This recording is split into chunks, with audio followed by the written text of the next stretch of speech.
Good afternoon, everyone, and welcome to this webinar, Real Resources for a Sustainable Future from the Crawford Fund and Asia Education Foundation. Thank you so much for giving us some of your time today. And we're really looking forward to this webinar and being able to explore incorporating agriculture and climate technologies case studies into your classroom to support sustainable food security with real life examples from across the Asia Pacific region and globally. We are very, very privileged at Asia Education Foundation to be able to host this webinar this afternoon, very kindly supported by the Crawford Fund, who you will get to hear a little bit more from this afternoon. My name is Chris Higgins from the Asia Education Foundation. I'm one of the directors here at the organization. But before I begin and give you a bit more of an overview of the webinar this afternoon, I would like to acknowledge all the traditional custodians of the lands on which we are all joining this webinar from this afternoon, wherever you are joining from. I'm currently on the traditional lands of the Kaurna people in Adelaide, but I'm normally on the lands of the Wurundjeri, of the Woiwurrung, of the Kulin Nation, where the University of Melbourne is located. And we pay our respects to all the traditional elders, past, present, and emerging, of these unceded lands, which we're all on, with an over 60,000 year continuous connection to these lands, waterways, and skies. And we pay our respects to any of our Aboriginal Torres Strait Islander peoples who might be joining this webinar today or watching the recording as well. So thank you if you are joining us, and thank you to all of our elders. So for this wonderful webinar we have for you this afternoon, as I mentioned, it's very kindly supported by the Crawford Fund. And you'll get to hear very, very shortly from Cathy Reade, who is from the Crawford Fund. You'll hear from her very, very shortly. We're also joined by Heather MacDonald from Education Partnerships, who work very closely with the Crawford Fund on their educational materials. And then we're also joined by some wonderful guest speakers who you will get to hear from this afternoon about the real work that they're doing in our regions. You'll get to hear from the wonderful Michael Wellington, from Bek Ash, and also from Professor Michael Furlong as well. And we will introduce them more formally in a moment. But just before we begin, to give you a bit of an overview, the first thing we'll do is show you a short little video to introduce the Crawford Fund. So who are the Crawford Fund and what do they do and why are we here with some wonderful educational resources? You'll hear a little bit from Cathy from the Crawford Fund. Then we'll hand over to Heather MacDonald from Education Partnerships, who will showcase some of the wonderful educational resources that the Crawford Fund have produced that you can use in your classrooms with your students. And then Heather will, in turn, introduce all of our wonderful guest speakers who will talk about the work that they're doing. At the end, there will be an opportunity for you to ask any questions from any of our wonderful guest speakers, from Cathy or from Heather. There is a Q&A box. So down the bottom of your screen on Zoom, you should be able to see a box that says Q&A. If you click on that, you can type any questions that you have, and myself and my wonderful colleague, Bo, who is here as well, will manage those questions, and we will pass them to the speakers at the end. So if you put a question in there, please tell me who it is for. If it's for a specific panelist, please let me know. If it's for everyone, please let me know, and we will pass those along. Okay, now, without any further ado, I think I am going to hand over to the wonderful Cathy Reade from the Crawford Fund, who will introduce the Crawford Fund and I think start us off with a short little video about the Crawford Fund and who they are and what they do.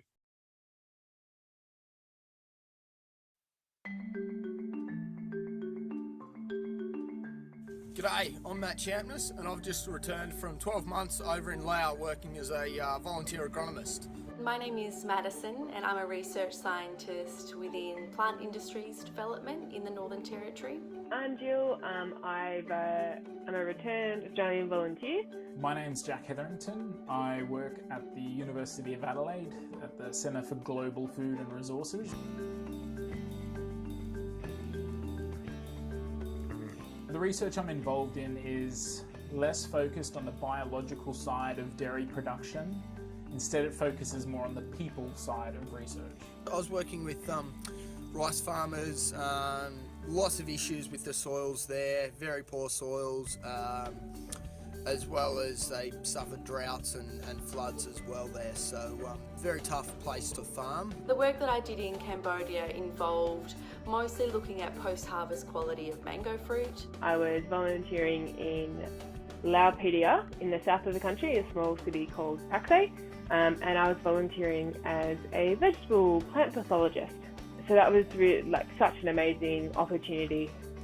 I was working with smallholder rice farmers in Savannakhet, so I was out of the city. One of the research activities we're working currently on is looking at milk quality, which is a massive issue in Indonesia. Bacterial contamination in milk produced there is 20 times higher than what milk is allowed to be here in Australia. So in Cambodia, there's a whole range of issues with fruit rotting before it gets to the eating ripe stage. So we ran a range of research projects. This was my third time to Laos. I can't seem to get it out of my psyche. I keep on coming back and back and back. In terms of what I got out of it, it was just so much experience. I got to hang out with really experienced plant pathologists, really experienced entomologists, and just absolutely increase my knowledge base in a way that I really hadn't expected. One thing that I really like about this project that I've been working on is how it's been pulling on a different variety of sciences, disciplines, research methodologies to address the problems that are facing us. I used to think rice was rice, but yeah, certainly tasted some pretty good rice over there, and yeah, quite enjoyed it, and now really keen to learn about how we can save water. I think I grew so much from the experience of learning to work with people from diverse cultures and also in really unusual and different environments to the working environments I would have here. Laos is such a funny and fantastic place, and I felt so grateful just to be there. In time we'll be back overseas, and I'm looking forward to it, so yeah, thank you.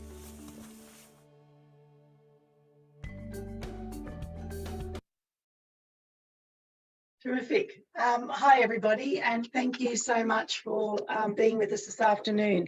It's so terrific for the Crawford Fund to engage with teachers.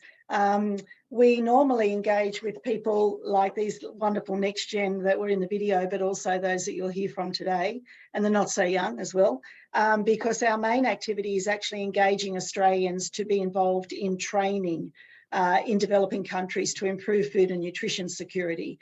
We're a 36-year-old. We had our anniversary last year, so we're 36 years old, the Crawford Fund. The other activities we're involved in is promoting issues around food security, but also our Next Gen program. And up until a few years ago, most of that was involved in engaging with university students. Two of them you'll be hearing from today. And that's through our awards and scholarships in order to sort of encourage their involvement, their careers and their studies, so that we end up with more people who want to work in international agricultural research. And we actually have our scholarships and awards open at the moment. But back in late 2019, we decided to dive into probably going a little bit further and a little bit younger by engaging with high school students as well. And the strategy was to work through teacher associations with these wonderful teaching materials that Heather helped us develop. And now what we're trying to do is actually connect with some of those teachers, find out if they're using the materials, help them use them, and also encourage them to apply for our special competition that we've got going, so that we can give some money to students in the schools, but also to find out if you're using the materials and to see what outcomes, what outputs the students have in terms of improving food and nutrition security. So I'm really hoping after today and the other events that we're holding with teachers that we'll start hearing from you and receiving some of those outputs and videos and various other things that these teaching materials encourage you and your students to develop. That's probably enough from me. And now I'll hand back over to Heather, I think. Thanks.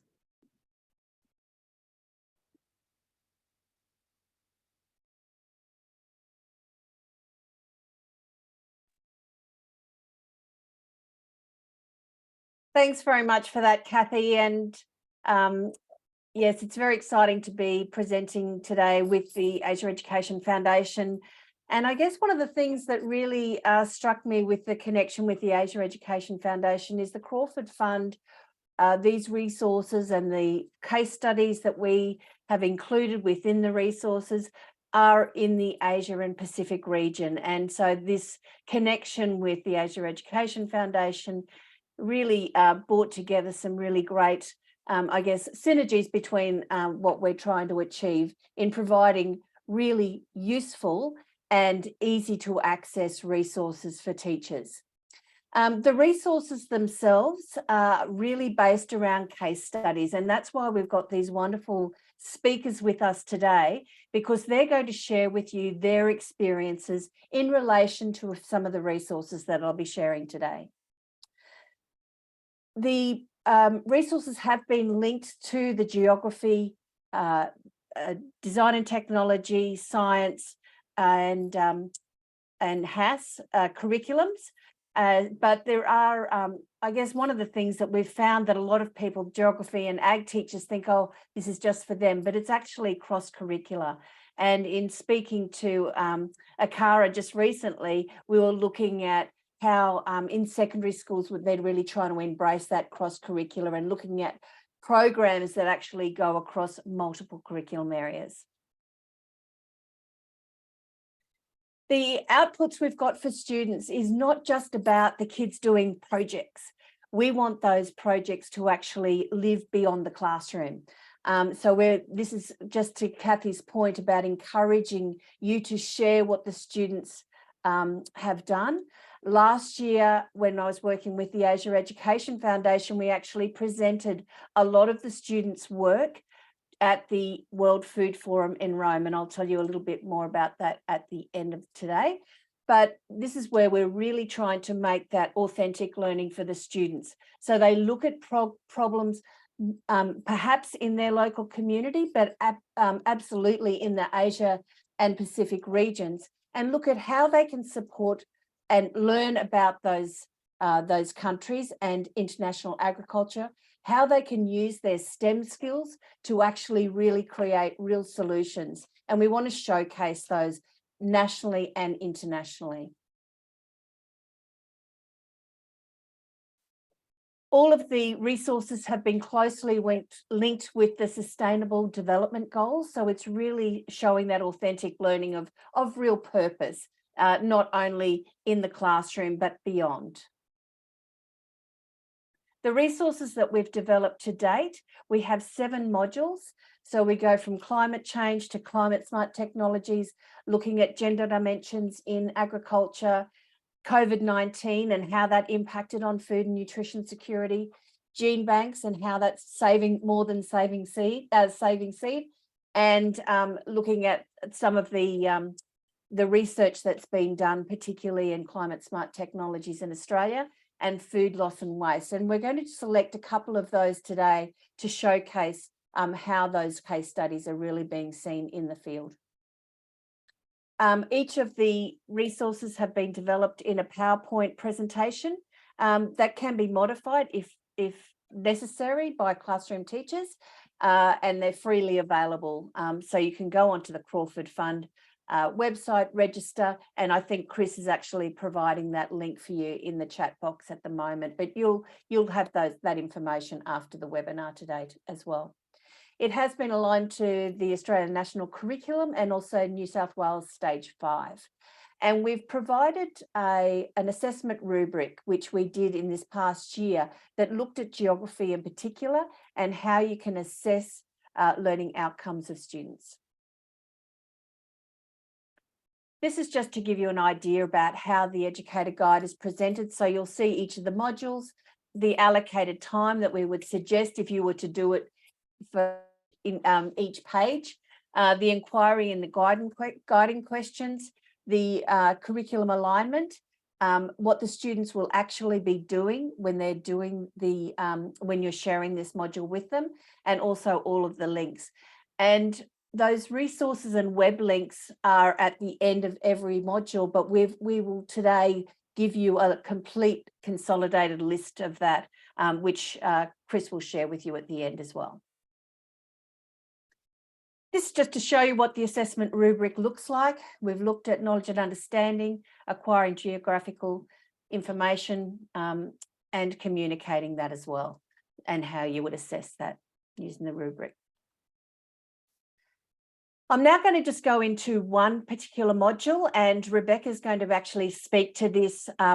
I'm not going to show you each individual page because I just want to make really good use of Rebecca's time this afternoon, but I'm just going to give you some snapshots of some of the slides within the PowerPoint, just so you can see the type of content that's in there, how we're actually using data, real data and real case studies. Some of the videos, you'll just see a screenshot more so than actual watch the video, but at least it'll give you an idea about what sort of things you will find within these resources. So climate change, you know, looking at the impact on food and nutrition security in the Asia and Pacific regions, and asking the students to question how can they be a part of a solution, or what can they see locally that can impact domestically or globally. We look at a student pathway in each of the modules, so it from sharing their prior knowledge through to sharing their outputs with the Crawford Fund.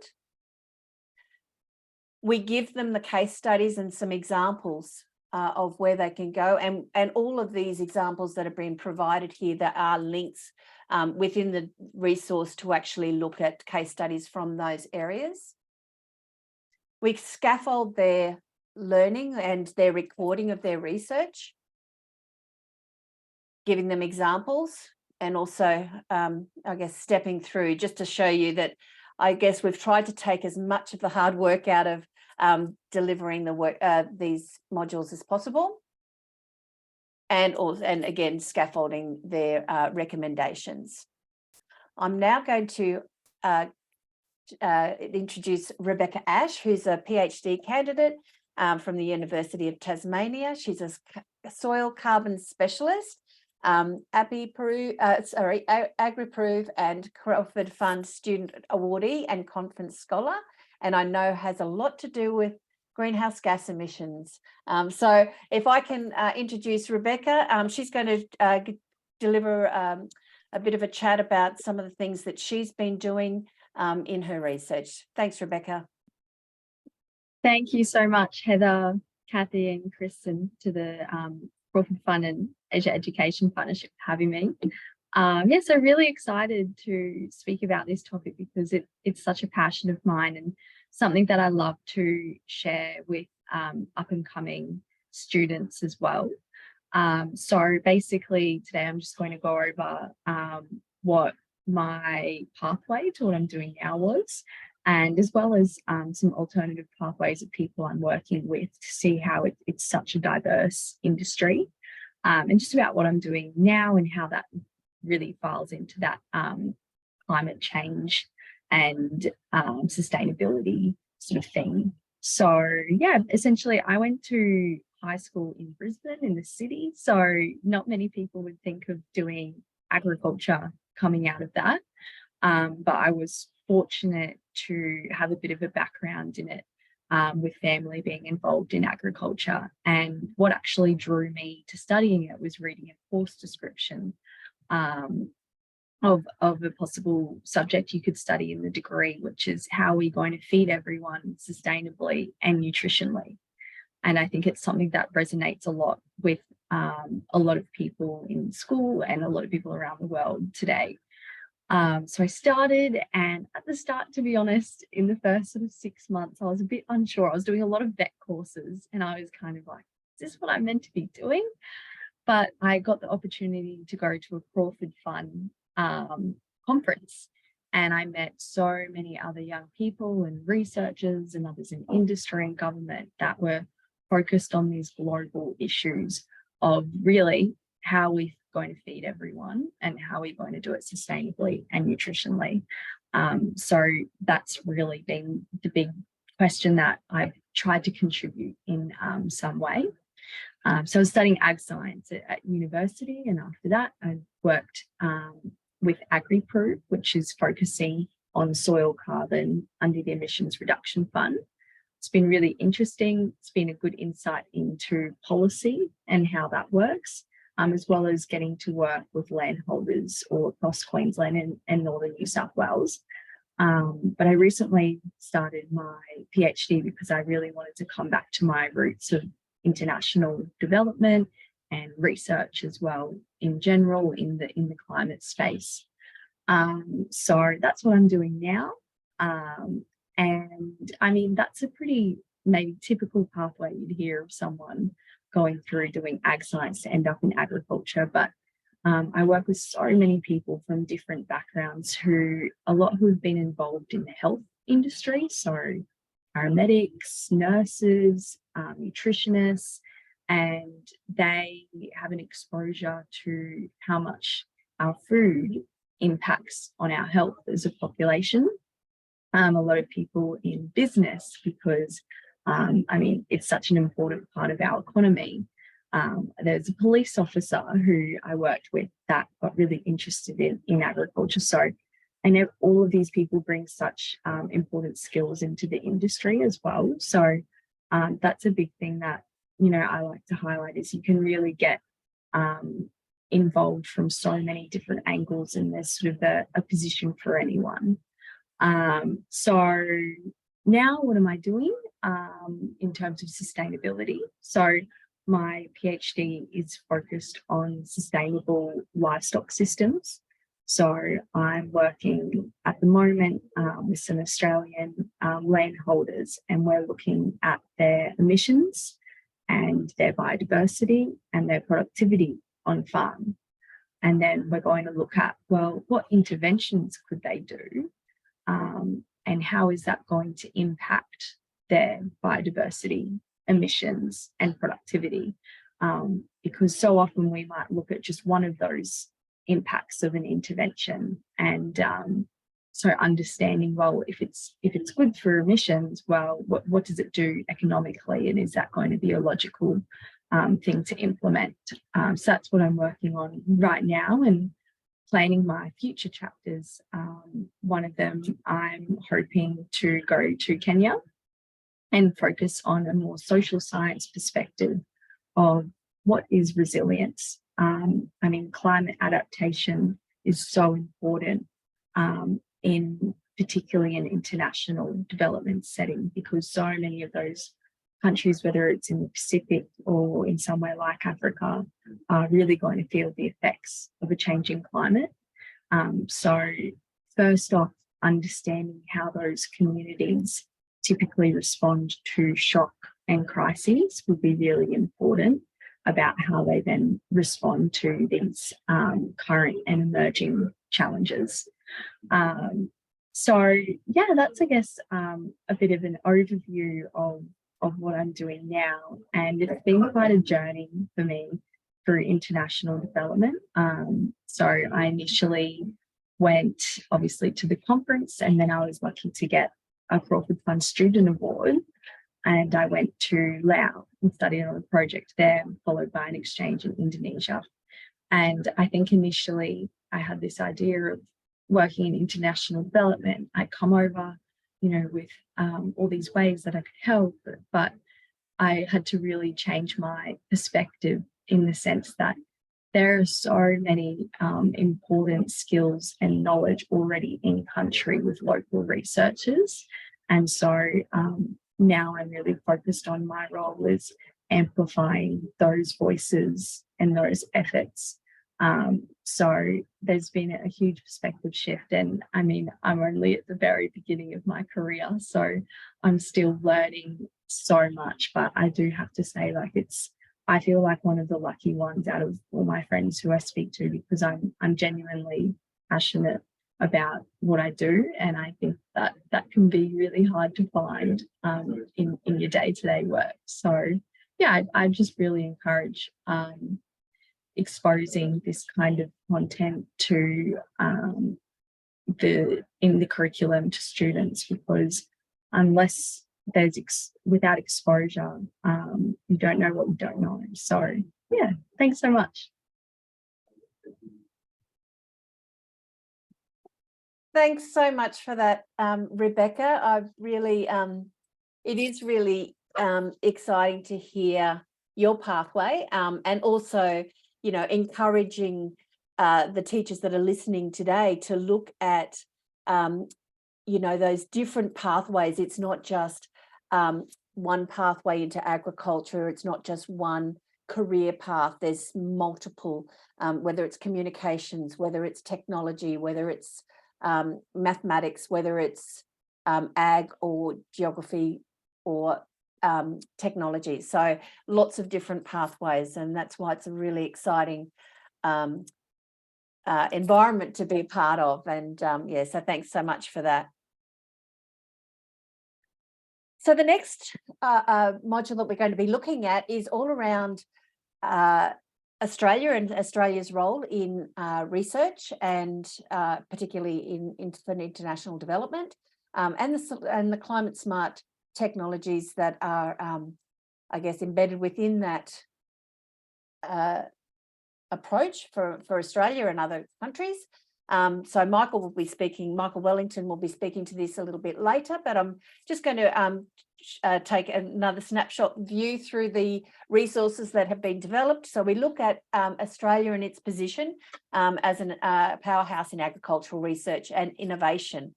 And I guess innovation is a really important aspect of this particular module, because we really want the kids thinking about new ideas, new approaches. They think very differently to us old folks. So let's actually give them the platform to really show us what they think.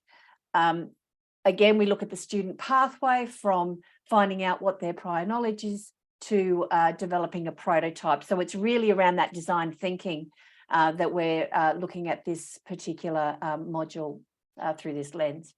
We compare and contrast between Australia and Asia or the Pacific. We look at, you know, what are the similarities and differences? And just to Rebecca's point about, it's really important to know about what's happening within the country. So, you know, apart from actually going there themselves, they can actually look at some of the videos that we've got that come from in country that show and demonstrate what has been done in those areas.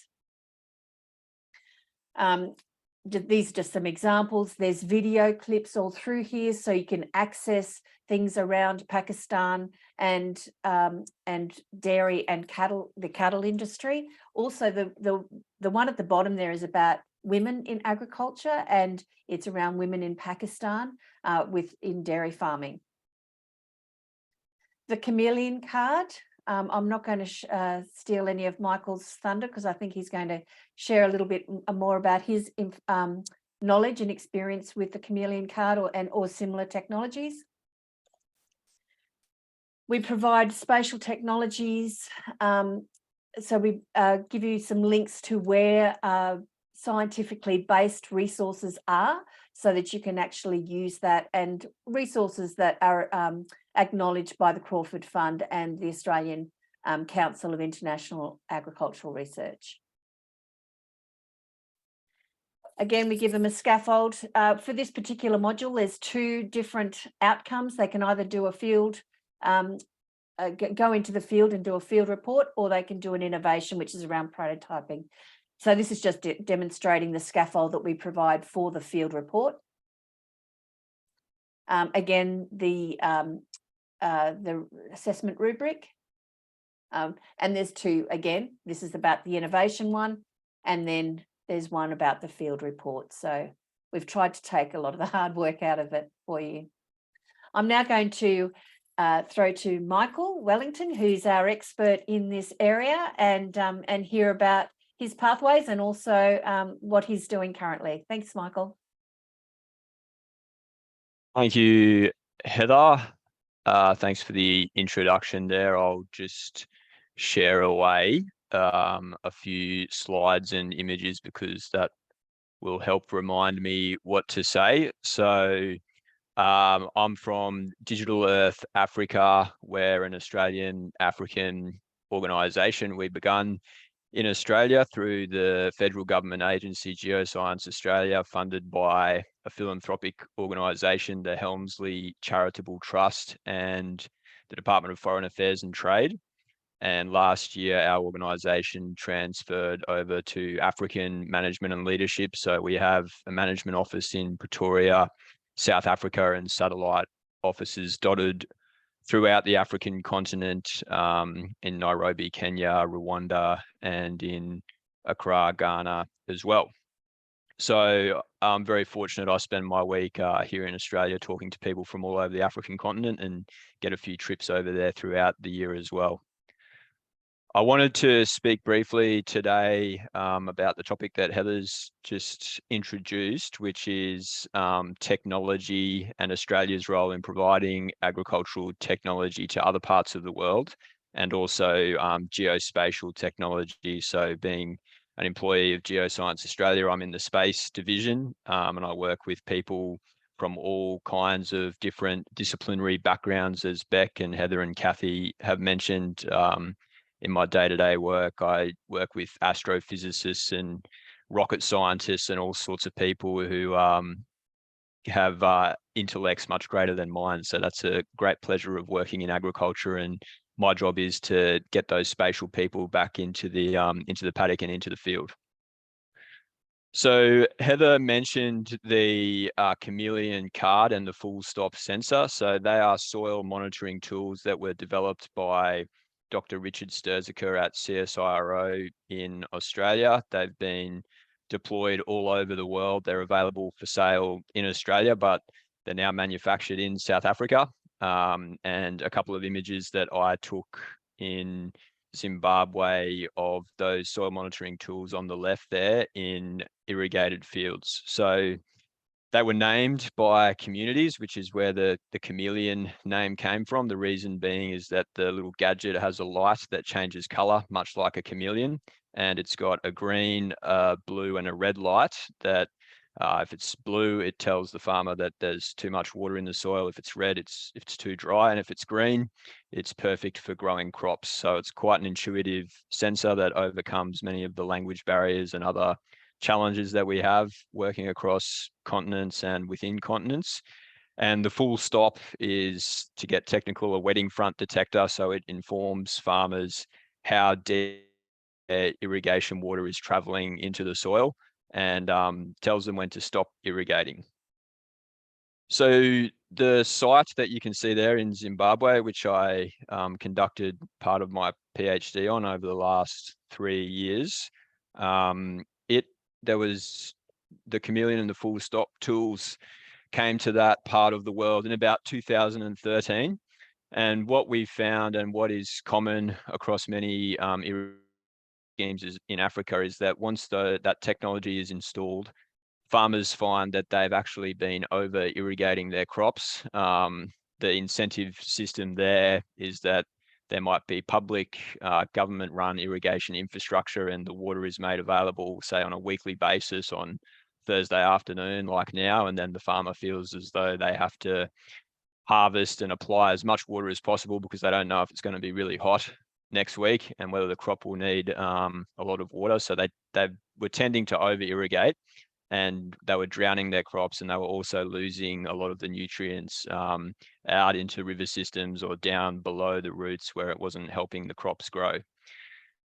as they installed the tools, they learnt that they had to irrigate with a lot less volume and a lot less frequently.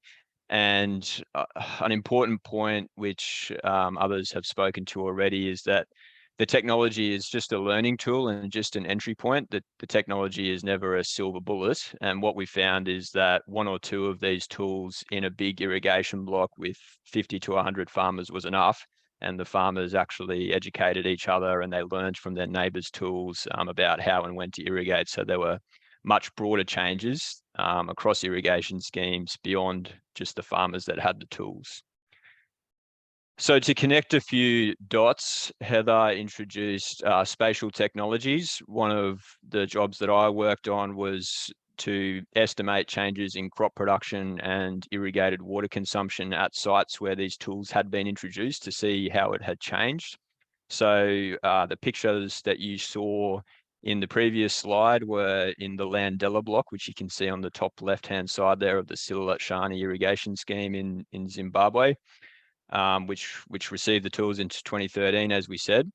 And we can use satellite imagery and climate information to estimate physical variables that tell us a bit about what's happening with crop growth and irrigated crop productivity. So it does get rather technical and sciencey, but the spatial figures on the right-hand side, you can see they relate to the Landella block, and evapotranspiration, evaporation and transpiration tell us how much water is being lost to the atmosphere. We can see in the kind of top right-hand side of the block there, we've got a lot of evaporation in the middle and not much transpiration down the bottom. And then on the far right, it's gross primary productivity, which is basically crop growth. So there's actually not much crop growing there. The GPP, the gross primary productivity, is quite low. And that's because evaporation is exceeding transpiration. So we're able to see in space that that part of the irrigation scheme is probably being overwatered. And the reason for that, if we look over on the left, is because the storage dam is right next to it. So it's the first place the water goes when the dam wall opens every week, and farmers get first crack at the water, and they're a bit greedy and they tend to overwater their crops in that area.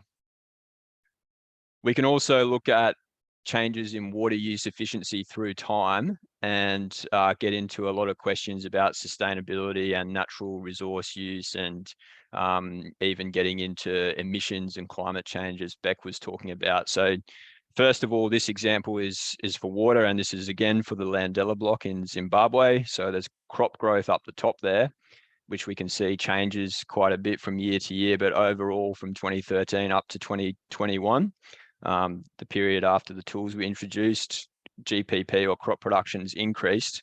But what's really interesting is that there's actually been very little change in the blue line there, which is total water consumption, evapotranspiration.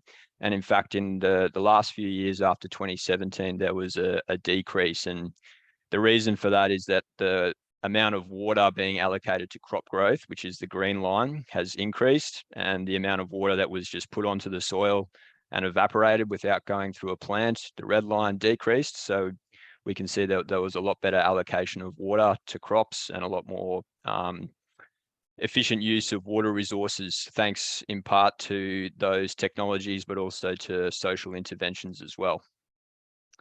So finally, to bring in an Asian example, because of the Asian focus, and to connect a few dots as well, this is some work I did for the International Water Management Institute on mapping rice in the Mekong River Delta. So it's Vietnam that you can see there.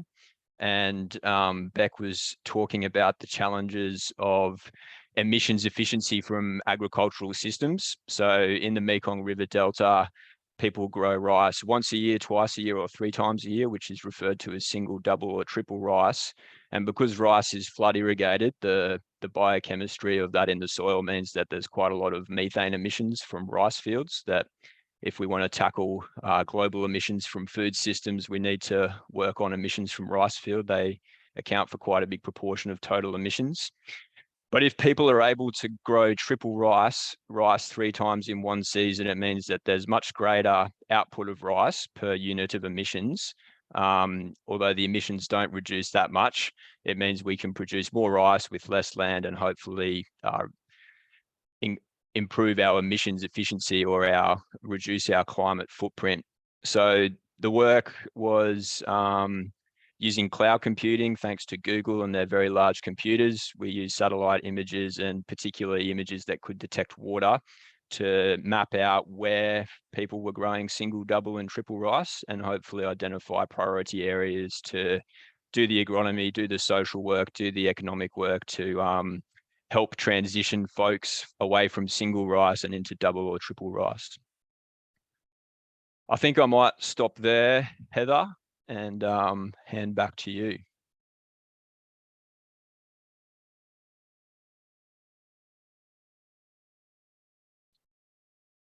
I'll be on mute there, Heather. Thank you so much for that, Michael. That was excellent. And I mean, I learned a lot. And I guess, you know, from an education point of view, you know, having those examples and just the way you describe them, you know, encouraging students to look locally or in their region, Asia Pacific region, about what are some of the challenges that they've witnessed or something that they can see, and just looking at the data that you shared with us gives them some, I guess, pathway to looking for those challenges and also how you can find the solutions to that. So thank you so much for sharing that with us.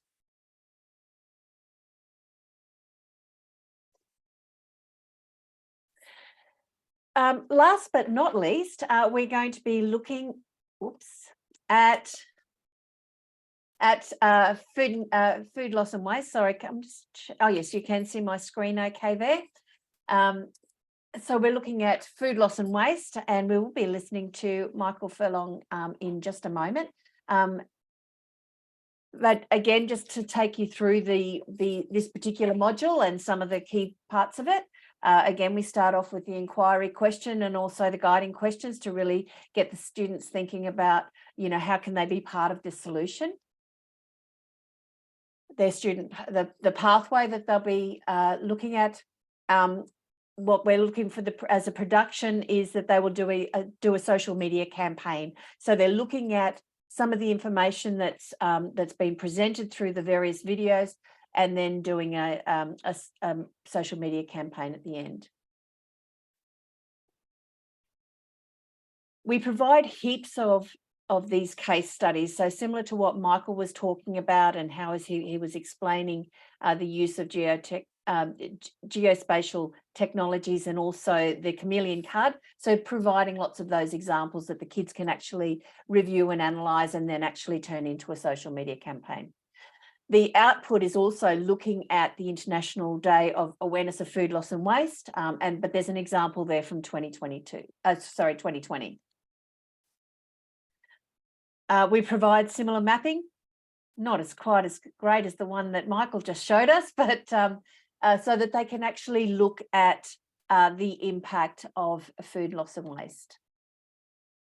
And then they look at a media campaign, and I guess, again, this is where we're really looking for the students' innovative ideas in looking at how we can actually really spread the word about what we as individuals or as groups can do to raise an awareness of food loss and waste, and how we can actually mitigate some of those challenges. I'm now going to introduce you to Professor Michael Furlong, who's the plant doctor. He's a specialist on biological control and integrated management of insects, pests, and he's from the University of Queensland. So welcome, Michael, and thanks very much. We look forward to hearing about your work in relation to food loss and waste, or more broadly, food and nutrition security. Thank you. Okay, thanks, Heather. I'll just give you a little bit of background about me. So I'm not an agricultural scientist at all. I'm a biologist and specifically an insect ecologist. So I came to Australia about 20 years ago to work on an ACR project in North Asia, and did that for about 6 years. And then since then, the focus of my research has been in the Pacific. we currently have a large project in the Pacific that includes 6 countries, so PNG, Vanuatu, Solomon Islands, Fiji, Tonga, and Samoa. And what I'm talking about today kind of is relevant to all of them. Our project is focused on emerging and invasive pests that may be coming into the Pacific. And to really understand these and to try and mitigate them and improve management, we really need to understand about their fundamental ecology. I'll share my screen and just show you an example of one of the things, the kind of problem that that presents itself. So in the Solomon Islands, we're working with local communities on various things. I'll talk about what we're doing there specifically in a minute. This figure on the graph on the screen here now shows an insect called the common name is the sweet potato leaf folder, which historically hasn't been a pest in Solomon Islands. Sweet potato is one of the major crops in Solomons. And although when you go into a sweet potato field, or historically when you went into a sweet potato field, you'd usually find a few of these insects. In recent years in Western Province, so these are the kind of more remote islands closer up to PNG, things have really changed markedly. So in 2011, we got this report that this insect outbreaking in vast numbers in Western Province, and that nobody understood what was going on. And at first we thought, oh, it's probably a misidentification, it's probably something else or whatever. We didn't really give it a great deal of thought. And then nothing really happened for a few years. And then in 2016, we got similar reports, and then 17, 18, 19, 20, every year since, we've had these reports of this insect that previously wasn't a problem at all is now devastating crops. And what we think is causing this is just a change in the local rainfall pattern. In lepidopteran insects, their populations are regulated by rainfall quite often. This insect lays its eggs on the outer parts of sweet potato plants. The small larvae move around the plant and then eventually fold the leaves over. But when they're crawling around, they really are very vulnerable to rainfall. And what we've seen is this change in rainfall pattern that has elevated an insect that wasn't previously a pest to really quite devastating levels. And it's something that we're trying to get to grips with what we do in this remote part of the world at the moment. So as I said, this is part of a much larger project, and what we've been doing in the Pacific for quite a long time is trying to help various countries improve the way in which they manage their pests and diseases. Most of the countries in the Pacific are very resource poor. The governments, although all countries in the Pacific really depend on agriculture, the governments tend to invest very, very little in their agricultural services and in their ministries. And the extension officers simply aren't trained well enough to meet the needs of the farmers that come to them with problems. So for the last, since 2012, we've been trying to develop a program of plant health clinics. And this wasn't our idea. Plant health clinics were introduced or developed in South America around about 20 years ago. We've been trying to run them in the Pacific for the last dozen years or so. So what are the advantages of plant health clinics? Well, so plant health clinics, to all intents and purposes, are mobile clinics. They're directly analogous to health clinics, to a medical clinic, where if you have a problem, you go and see a doctor, you get a diagnosis, the doctor gives you a prescription, you go away and you go to the pharmacy and you pick up the prescription. So what we try and do in plant health clinics is we train plant doctors so that they are able to diagnose the basic problems. It means that there's a rapid response to a farmer. So the farmer comes along to the clinic with his diseased or infested material. He gets a diagnosis from an expert. It's direct communication to the farmer. The information is hopefully accurate and up to date. And they get advice on practical, immediate things that they can do to alleviate the problem, but also longer term advice to how they might deal with this problem in the longer term. Ultimately, it helps farmers use less pesticide, which is obviously one of our kind of goals of sustainability, and it allows us to we database all of the information. So we've built up, we're continuing to build up a picture across the Pacific of where particular pests and diseases are particularly problematic, and that then allows us to go back and ensure that we're training doctors in those given areas to be able to diagnose and prescribe remediation for the kinds of insect pests and diseases that they're going to encounter. So what happens at a clinic, I think I've gone through this actually, is farmers bring along their sample, the doctor discusses the problem with them, and then they get this they get some advice. An important part of the clinic then is that the doctors, there will be a team of doctors at a given clinic, they then get together and they review all of the different things that each of them have seen, and they reflect on how they've responded to that, and then they send us this summary data sheet that catalogues the problems that they've encountered and just gives us a short summary of what the advice was, so we can continually monitor the effectiveness of the clinics, and then also look at the effectiveness of our training.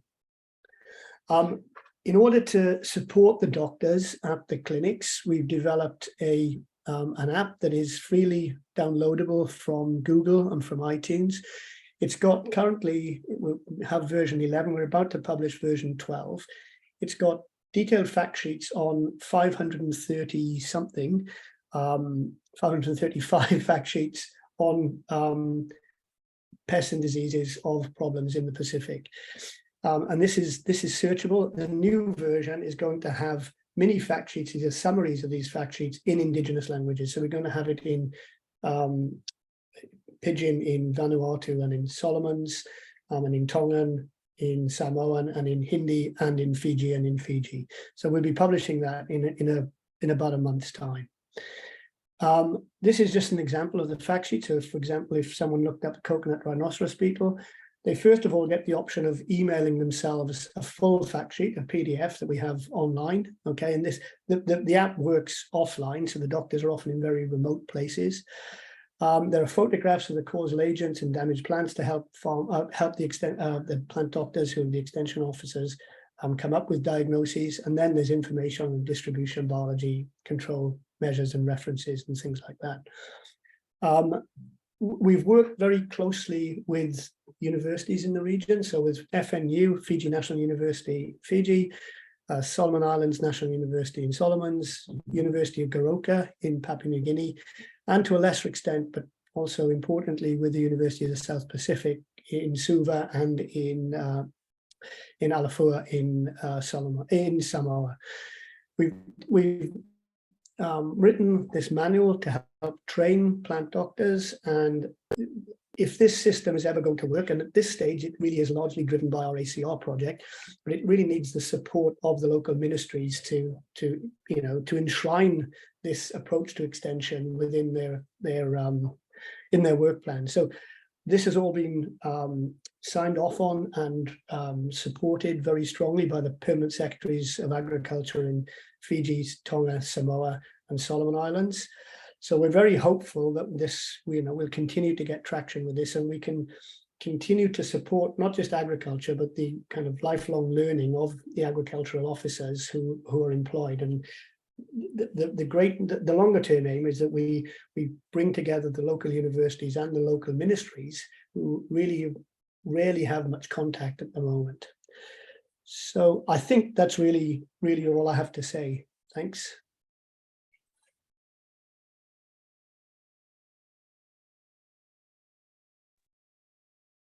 Fantastic. Thank you so much, Michael. And thank you to all of our guests this afternoon. So thank you, Michael, and to you, Bek. And Heather, thank you so much for walking us through all of those wonderful resources.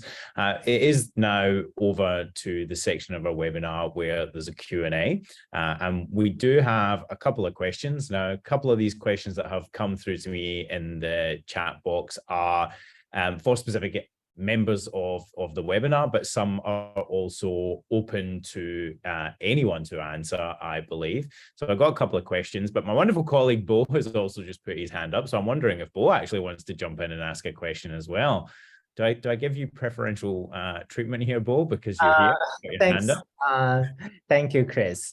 Thank you so much, everyone, for bringing this very informative panel. So my question is related to one of our programs called Harvested, which is an agriculture program. So during the running of the program, we noticed these days, students who live in the urban areas, they are not very engaged with, the concept of agriculture. I think kids, although they live in the urban area, they still have a very kind of a traditional understanding of what agriculture is like. But through today's, presentations, I noticed this, we use, satellite, we use all this, apps, all this fascinating technology actually, in our agricultural practices and education. So my question is, what kind of strategies or approaches can us as educators or frontier teachers can adopt to motivate, to spark those interests in agriculture among our young people who live in urban areas?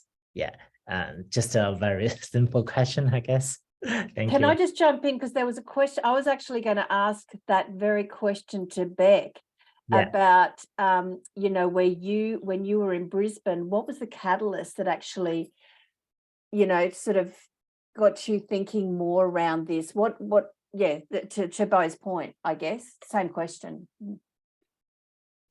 Yeah, I'm happy to kick off to both of those questions. So yeah, thanks Bo for that first one. So I guess in urban areas, I think it starts with an understanding of what is agriculture. I saw a post recently in Wagga Wagga actually, which is, I guess, a regional community, and in a school there, and the first word that came to, I think it was Year 9 students, was farming. I mean, farming is a massively important component, but it's one component of what it is. So I think first it's exposure to the different avenues and different views and perspectives of what agriculture is, and making it relatable to what students are interested in now. Like for me, in my later years of school, I was, becoming really interested in food security because of growing up and traveling in developing countries. I was really interested in climate and environment. So I guess if you can do projects that maybe the focus is coming at it with the perspective of, oh, we're looking at climate and biodiversity, but then tying in sort of mainstreaming agriculture into the already prevalent topics in their minds, I think would be really interesting. And then for me, Heather, the catalyst, I think I would say, was reading that course description. I mean, I was really lucky through my dad's work in ag that I was exposed to, I guess, the international development side growing up. So I knew I was interested in food security. I knew I was really interested in climate. And then it was that agriculture course 101 description asking that question that made me go, oh yeah, like I want to study that. Thank you so much, Rebecca. I think that's the exposure is the key, right? Think about if the kids never, being exposed to different concepts of what agriculture is, it's very easily for them just to have that, static mindset of those traditional agriculture. Yeah. Thank you so much. Thank you. Chris, that's my question. Great, thank you, Bo. And that actually is a really perfect segue to one of the other questions that we have in the chat here. Someone else has posted about the difficulty at times to try and engage students with some of these topics in class, and how to give them really engaging examples and really engaging case studies. And they've said thank you and complimented all of you for your wonderful presentations and examples today. And the question is, is there any examples that any of you have come across in your work that are really great at engaging young people with agriculture, with climate technologies, with food security? Has there ever been that one key one that has really engaged young people? And that's an open question to absolutely everyone here. So is there anyone who would like to try and tackle that one and take that one on? Anything you've come across that you found really engages young people? I'll have a go. Cathy, I'll hand it to you. Yeah, go for it. Well, I mean, what I want to do first is to actually go back and explain that the Crawford Fund strategy in its Next Gen program, which is with university students, that part of it is actually getting them to, giving them the opportunity to have some experience in a developing country context. So I found, and we do the same thing with journalists, actually. So if we can get them on the ground and they can see and experience the impact of the work, generally they're sold. And we do that, both Bek and Michael Jr. there have had student awards, and we funded about 500 young Australians to immerse themselves really in an experience in a developing country. Now, I guess to step back from that to Bo's question would be perhaps make some arrangements around engaging them in Australian agriculture. I know there's a whole range of people that I got in touch with when we first started this program who are doing that. So they're actually organising, and in fact, we're doing a workshop in Adelaide. Heather is, in a week, or no less than a week's time. But the people that do that are actually paid by I think the Department of Primary Industry in South Australia to do exactly that. And in fact, I was talking to the person that's giving us a hand, and she had like 50 students at an aquaculture facility last week or something. Those sort of things can really help. I think the broader perspective that we bring is that the reaction to certainly the university students with an explanation, for example, the crew that come to 50 young people come to our conference every year and get to really learn a lot about a particular issue around food security. They're kind of saving the world. I mean, that's kind of the impact is these projects are actually really helping real people who are otherwise in a difficult situation around food and nutrition. And I think that while our conference to some extent is quite, I suppose, academic, we have a range of case studies in them, but they're significant international people that come to Australia to be part of our conference. And they're generally as passionate as Bek and Michael about what they do, but they actually have to have happen to have very important titles. So this year, for example, we have the US Special Envoy on Food Security. So he's a guy that actually advises Biden on food security issues for the USA and the world. And he's the same person that developed the Global Seed Vault, which is actually one of the issues that's raised in another one of our teaching modules. But I think if you can show people impact, rather than just production of more food, but actually impact on people's lives and families, I think that has a really big, longer term sort of outcome. Thanks. Fantastic. Thank you, Cathy. Does anyone else want to jump in there? Yeah, Heather. I was just going to say, I think also, emphasising to the students that we want to hear their voice. They have got a different approach to what's been done before, thinking outside the box. That's the sort of creative thinking and problem solving that we're looking for, and providing a platform for those students to be heard and to feel that they're valued in their ideas, and they're learning, but they've also coming from a completely different direction. So that's why it's really important to amplify student voice through programs such as what the Crawford Fund are offering. Absolutely. I mean, just to add to that, Heather, I think you're absolutely spot on there with helping raise student voices and knowing that they can make they can take action and they can make change. I think all of this comes so beautifully together. That exposure, the real life examples, the authentic examples, but actually making sure that they know that they can do something, that they can save the world, and that they can be part of this. Bo and I were running some workshops just the other day, and one of the resounding things that came out from the conversations with students was that they get frustrated with adults, and adults thinking that they can't do anything, that they can't make change, or adults telling them what they can and can't do, or pushing their perception onto them. And they all stood in this workshop and said, we can do things. We have a voice and we can make change. We are the future leaders, but we don't need to wait till then. We can do it now. So, you know, they already know that, but they get frustrated thinking that adults aren't listening or helping empower them to do it. So, yeah. Another question here, actually, very, very specifically for you, Michael Wellington. There's a question here about, let me just bring it up again for a second there. What are some of the specific measures in Zimbabwe that people are using to try and address some of the issues like soil degradation?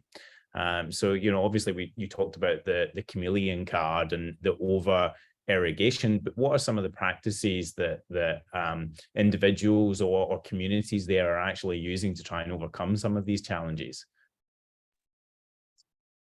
Thank you, Chris, and thanks to the questioner. Yeah, a range of measures and a range of practices, I guess, is the answer. But I might prelude the response by just noting a couple of the key characteristics of Zimbabwe, which really set it apart and make it a unique place to work in terms of agriculture. In many ways, there's a lot of commonalities in farming systems across the world, but then there are some stark differences operating in a country like Australia versus Zimbabwe. And one of the things that you first notice in Zimbabwe, and the statistics tell the story, is that a much greater proportion of the population is rural. So it's 70 to 80% rural. In Australia, it's only 5 to 10%. And even the people who are living in urban areas are involved in some kind of agriculture. They might not admit it, but they tend to be raising chickens or growing corn for subsistence. Or, you know, you walk through the cities, like you might walk through Melbourne, and then there's agricultural merchandise stores where there might be a Myer and things like that. So everyone's involved in agriculture and everyone's involved in producing food. And that makes land degradation and water degradation challenges a lot more acute, because they're not just environmental, but it's dealing with people's livelihoods as well. Sometimes there are synergies. So sometimes we can improve environmental outcomes alongside livelihood outcomes, but sometimes there are trade-offs. So sometimes we have to make a value judgment about whether people are doing too much damage to an environment in order to produce their food, and whether there might be a better way of doing that. So one example in Zimbabwe is that there's some quite unique wetland systems. They call them dumbos, and there's very shallow groundwater there, and people dig them up to access the groundwater with little hand-dug wells, and they use that for watering their livestock and for irrigation. But it's been very controversial because, of course, if livestock are coming in there to drink, there's feces and other things that are messing up the dambos, and they're the headwaters of big river systems. So there's also people that are drinking that water, so it makes it quite unhygienic for people to drink. And when there's water scarcity, it means there's big human disease outbreaks. So that makes that issue quite a complex challenge, because there's urban health, you know, public health, there's food and agriculture and food production, and water resources, wildlife, environmental management. So yeah, the approach is quite different to what might be a regulatory approach in a country like Australia. In Zimbabwe, in that instance, it's more of a community-based approach where, you know, it's looking to transition people away from those farming systems that are damaging environmentally sensitive areas, and thinking about ways that they can support their livelihoods without doing it unsustainably. So not a direct answer to the question, but hopefully speaks to some of the challenges and complexities. Can I possibly just add for the teachers that are listening to this, We have obviously in the range of resources a whole bunch of case studies with links to stories and videos and a whole range of things. A lot of that, it's all science-based, so there's nothing in this that's just somebody's opinion. It's literally all based on science. And a lot of that is coming from an organisation that's actually funding the work that we're doing in this area, called the Australian Centre for International Agricultural Research. So you may have mentioned, may have noticed the two Michaels and possibly Bek mentioning ACR. We live with the name all the time, and I know it's an acronym, so sorry. It's the Australian Centre for International Agricultural Research, and it's the government statutory body that actually funds agricultural research for food nutrition security. So if you're ever looking for projects in addition to whatever we have in our resources, I can promise you you'll find lots more on their website, which is acr.gov.au. Thanks. Fantastic. Thank you, Cathy. And there's another question here for Professor Michael Furlong. So this is a question specifically for you. So when looking at some of the resources there, such as the apps, you explained in your presentation there, is there an opportunity for students to be able to share these apps around or contribute to profiling them in some way? Yes, so the app, the Pacific Pest Pathogens and Weeds app, anyone can download from the Google Store or from iTunes Store. It's free and it automatically updates. It'll always be up to date. You don't need to be online to use it. So you can, once it's downloaded to your phone, you can search it. You can find information that you might want on there. You can then, if there's something you are particularly interested in, you can share that piece of information. There's a button on there that allows you to email a PDF of that particular fact sheet to yourself or to anyone. Obviously, you need to be online to do that, but all of the information is available and readily shareable. And we'd like as many people as possible to tap into it and to use it. So the app has been put together as part of our ACR project, but there's no there's no restriction on who can access or use the material. Fantastic. Thank you, Michael. Yeah, a great example of a resource that we can highlight to students then and that they can share around. There's actually another question here for you, Michael. This one might be a little bit more challenging. So this question for you is, how can we effectively integrate sustainable pest management practices that support both food security and environmental conservation? Because sometimes there are trade-offs between the two. There we go. Are you happy to take that one? Yeah, of course. Look, obviously, this is a very difficult question to answer. One of the, I guess, in terms of insect pest management, one of the biggest changes that we can make, and this is possible, is to reduce the amount, not just the amount of insecticides that are used, but change the types of insecticides that are used. So, 30 plus years ago, most of the insecticides were organophosphates, organochlorines, things like DDT, more recently pyrethroids. These are all nerve poisons that have got a very broad spectrum. They act on highly conserved parts of the nervous system. So they act on the part of the insect nervous system that they act on is exactly the same as our nervous system. So we want to stop the use of those for environmental reasons, for pollution reasons, and also they kill the natural enemies. So natural enemies tend to be more susceptible to those insecticides than the pests. So their use ultimately means that you get resistant pests and no natural enemies. So we need to stop that. But there are lots of insecticides available now that are much, much more selective. There are examples of insecticides. There's something called BT, which is a toxin that is from a bacterium, but it is only toxic to caterpillars. It doesn't even kill larvae of other types of insects, right? So we can use these very, very safely. And there are commercial formulations of these available. And one of the things that we've done recently in the Pacific is that in Fiji particularly, we've worked with suppliers of agrochemicals to try and phase out the older chemistries and to adopt these newer compounds. And it's working. So we can then develop pest management strategies that are based much more closely on these selective products, because I think it's fair to say most vegetable crops, for example, that are grown, it's very, very difficult to do that without some kind of insecticide. We can work towards a more agroecological approach, which is what we do, but we often need to resort to insecticides. But there are insecticides available that are compatible with natural enemies, so with parasitic wasps and with predators and things like that. So it is possible, but it's not straightforward. And often, particularly in developing countries, it's getting access to the particular resources that you need is the most difficult part of that. But it is possible.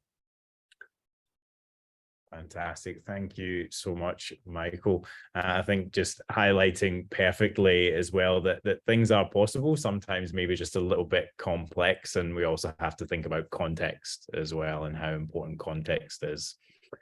Well, thank you so much, everyone, for all of those questions. And a key thing I think to think about as we come towards the end of our webinar for today is very much about, well, where to now, what next, and what do I do with some of this information? Now, there are all of those 7 modules that Heather has showcased for you this afternoon and that Cathy has mentioned. Every single one of those modules has amazing case studies in it, like the fantastic work that you've heard from Michael and Bek today. Like the chameleon card, for example, they are all in those modules, and I'm posting the link right now again. So there is a link there for everyone. We will also email this out for anyone who wasn't able to attend live today and is watching the recording. So I know you might not be able to access the ones I'm posting right now, but we'll send it all out in an email. So you can use any of those modules. They've all got fantastic case studies that you can bring into your classes, regardless of what discipline area you are. You can obviously look at things like the app that Michael has mentioned as well. But there's also other opportunities and other things that you can bring into your classes. Now, Asia Education Foundation here at the University of Melbourne, we actually have a program that we run for students called Harvested, or Harvested, depending how you want to look at it, trying to have a fun little play on words there. And it's very much an agricultural education program which focuses on agriculture in the Asia Pacific region. Now, at the moment, that program is available to students in Victoria and Queensland, and we're looking to launch a wider national program next year. If you're interested in having your students involved in that program and getting to hear from amazing guest speakers and experts such as Michael, Bek, Cathy, and Heather today, then you can check that out on the Asia Education Foundation website, and all of that will come through in the email as well. It's very much about exploring examples of current agricultural practices around the Asia Pacific region and some of the future challenges, opportunities, and innovations. And like Heather mentioned, very much about the innovation and what are some of the solutions and the things that we can do in the future, and what are some of the innovations that people are doing now. This program is very much designed to support the Australian curriculum and the state curricular priorities of Asia and Australia's engagement with Asia. So if you're looking to support that curriculum, cross-curriculum priority in your classroom, then programs like this and all the 7 modules and resources from the Crawford Fund's educational resources will help you to do that in your classrooms. But we also have some amazing opportunities from the Crawford Fund. On top of those 7 wonderful modules, the Crawford Fund also has a competition that is open to students in years 9 and 10, very much looking at problem solving and solutions and innovations. So they are looking for tomorrow's scientists, researchers, communicators, AI, big data specialists, nutritionalists, geographers, engineers, but very much looking to students to look at some of those vexing, perplexing, and complex problems that exist on food and nutrition security, and come up with some solutions and some innovations and ideas to overcome those problems. If you wanted to get your students involved in such a competition, you could use some of the modules and the resources from the Crawford Fund to have your students explore some of the challenges and innovate solutions. There are those design activities in the modules already there ready for you to use. And when your students have generated a solution or an innovation, you can then submit that to the Crawford Fund competition, and your students could be in with a chance to win $1,000. And the other great benefit of that is that the students could then have their work showcased at the World Food Forum. Now, Heather and Cathy are always very supportive of showcasing student work, and like Heather mentions, lifting and supporting that student voice. And last year, we were able to showcase some student innovations at the World Food Forum, and we're looking to do that again this year and every year that will be coming up as well. But this year, the World Food Forum will be in Rome in October, and we're currently looking to try and gain some funding and some granting opportunities to take some students there as well, and not just showcase. But make sure you put your students' innovations forward into the Crawford Foundation competition. Make sure that you are liaising with Heather and Cathy to try and get your students also put forward for that World Food Forum. And just to kind of highlight again, as we reach the end of this, not only are those 7 amazing modules, but there's also a list of every single resource and reference in those modules in that last link that I posted in the Zoom chat. So every video, every link externally from those resources is all listed in one place conveniently for you. So if you're a teacher here watching this webinar, you can click on that list of resources and see everything that they have used in those modules. And just to give you an example there, Heather has put it up on the screen for me. Thank you, Heather. There is a screenshot of what that looks like. So a full list, a full consolidated list of all the resources, links in the chat, and the link will also come through in an email.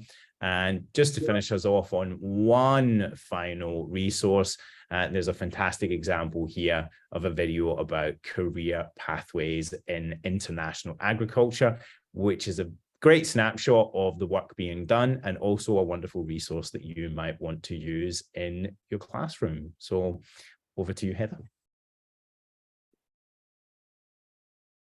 Thanks very much, Chris. We'll finish straight after this. At the UN Food and Agriculture Organization back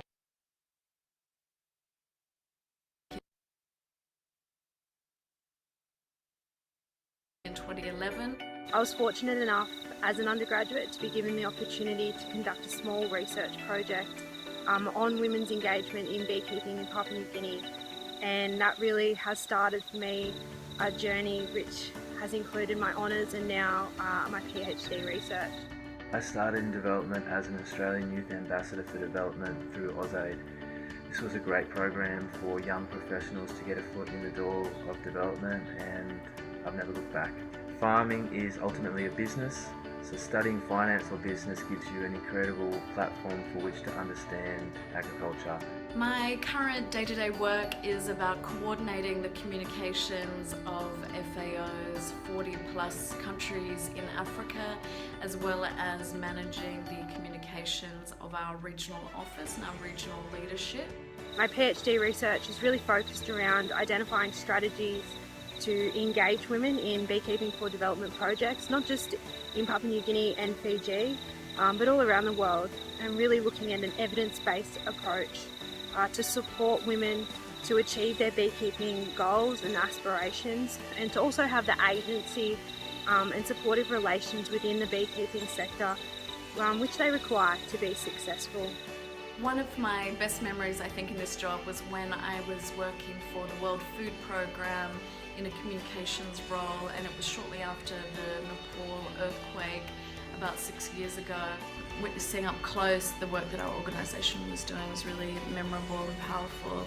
And the photos that I took from that time and the short video helped to reach a broad audience through social media channels to show what was happening. I can't really imagine now doing anything outside of agricultural research for development. I love working with farmers.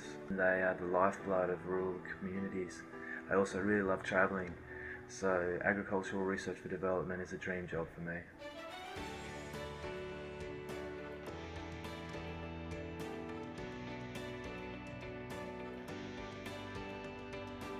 Fantastic. And to learn more about NextGen, you can access that on the Crawford Fund website, and we will send that link in the email after this. So just very lastly, the contact details for the wonderful Cathy Reade at the Crawford Fund, the Director of Outreach and NextGen, are there on the screen for you. Our email address, Skype, web address, Twitter, and even mobile number. There you go, Cathy. Well done, thank you. And then we've got the contact details for the wonderful Heather MacDonald there as well from Education Partnerships, if you would like to get in touch with Heather. So if you want to know more about the Crawford Fund or any of those educational modules, resources, or the competition and the World Food Forum, please get in touch with Cathy and Heather. They would love to hear from you. Thank you so much to Cathy for making this possible, making this webinar possible this afternoon. Thank you. Thank you to Heather for all of the wonderful resources that you've showcased today and for all of your wonderful presentation. Thank you so much. And to you, Bek, Dr. Michael and Professor Michael, thank you so much for being so willing to give your time to us this afternoon and sharing all your experiences, expertise, wisdom, knowledge, and examples of the amazing and crucial work that you are doing in our regions and in the world to support our future. And thank you so much for sharing all of that with all of us here today and everyone watching the recording. Thank you very much, everyone. Have a wonderful rest of the day, evening, morning, wherever you are and whatever time it is. Thank you to all of our amazing panelists, and thank you to all of you for watching. Thanks, Thank you very Chris and Bo. That was wonderful to be part of it. Brilliant. Thank you. Thank you. Thank you.